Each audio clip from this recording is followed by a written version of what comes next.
ریپورتاج کن درباره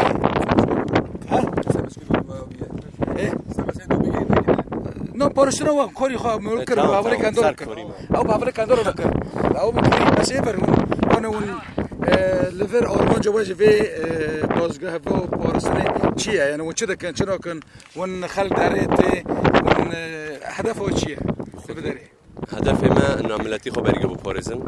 حر ملتك كرد عرب فرق نين الجماعة حمو ملتي النوف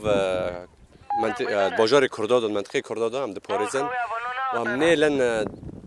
تدج منو تكمت شاتا لهمبر ما بس كنن جبر ملتي باجار ماجي خراب ناكن باراستني ملتي خود كن ولفداري جين نختي حوزة سلوريا ام لفر سلوري اساسيه اوين نختي اساسيه سلوريا اري هوا سلوري صار داري جنريسي هوا ركي اساسيه نختي اساسيه شو نزيك ملات بن خدي ملات نزيكون بر خوش و حتى معرك كوني ام ملات شخوني شنن انا احنا بيجن بوجو رود كنو ديدن ومرا بتوجر مرا دان كان حاجه تشكيوه انه افتشتو تنبخو بس انسان هنا تزانيشتوني شخو قبول نكن شخو قبول نكن عالمنا نظام بعثي نظام بترس نظام يعني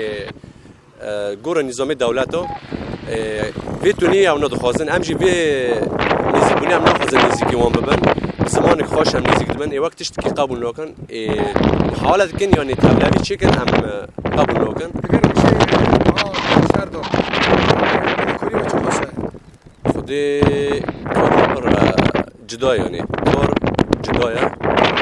هم گی شیارن و هم گی ممكن تفتيش تكن بله نه ماکینا جمع دستکنن تفتیش کن نفوس هم ساده کن جبر آند کمت چتر هم چه هزن خازن تبلیغی الجمع چیکن اما آنها قبول نکن و جبر سلاح و دارم هم برنادم نفهم مش عم نبي خبيجة وهركي خو از قهرمانم حاجزه سلوری برپسیاری حاجزه سلوری زور سپاس بود صاحبه تو خودك تاعي خودی ایمن جملات از خازن ملت گشیار به و زانم به در دوری خود شده به و ام کینه و حمو يعني حمو ناسكن ملاتي خوش ناسكن يا باكيج ناسكن و حمو جهات الدنجي ناسكن قالك سباس